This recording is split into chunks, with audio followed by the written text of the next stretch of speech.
Namaskar. Boycott Maldives, pirates, Ram Mandir and Gyanvapi.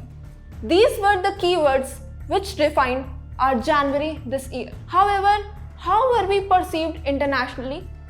Let's find out with a very interesting entry in the end. Well, the first event which made us the highlights of global media houses was India-Maldives conflict. The overall coverage of this issue stands at 89% negative, 7% neutral, and only 4% coverage had a pro-India stance. The maximum coverage of this event was done by Pakistan, Russia, Singapore, UK, and USA, with absolute 100% negative coverage from Pakistan, Singapore, USA, and UK. Russia and UAE were the only two countries which published few neutral and positive articles about this event. The international narrative demonstrated this event as Maldives' pivot towards China and showed how intolerant Indians were to online bully Maldives. Well, to the people who believe this side of the story, we would like them to read about Operation Cactus and how India has always been the first relief provider to Maldives in the situation of crisis. Well, now it's time for the event for which India was praised even by her critics, Indian naval operations.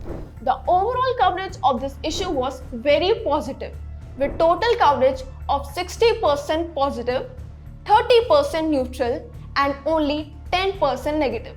The countries with the maximum coverage of this event were Pakistan, China, UAE, and Singapore, with 100% positive coverage from UAE and France and 75% positive coverage even from China.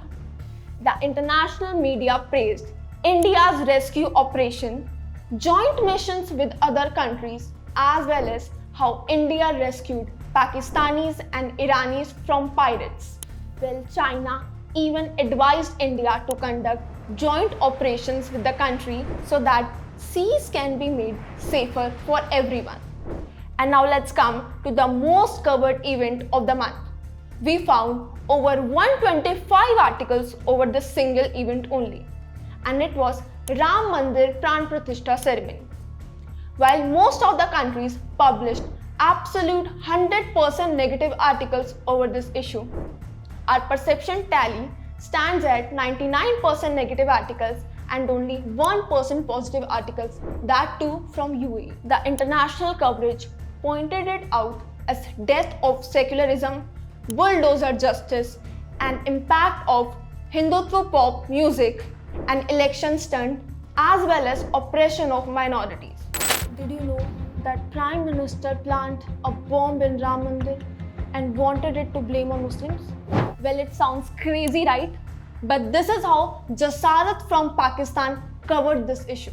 Well, to the critics, we would like to remind them that Ram Mandir was built after Supreme Court's order only and is entirely funded by private donations. And now it's time for the most interesting entry of January, the Great War of Butter Chicken. Well, a conflict between Moti Mahal and Daryaganj reached not only Delhi High Court but also global media houses. This conflict made headlines in UK, UAE, Australia, Singapore, and China. Well, we believe that butter chicken is the only thing which can make the BBC, The Guardian, The Straits Times, The National News, and South China Morning Post to praise India all at once. Well, this marks the end of our January recap. What do you think about this month's perception of India? Please tell us in the comment section below.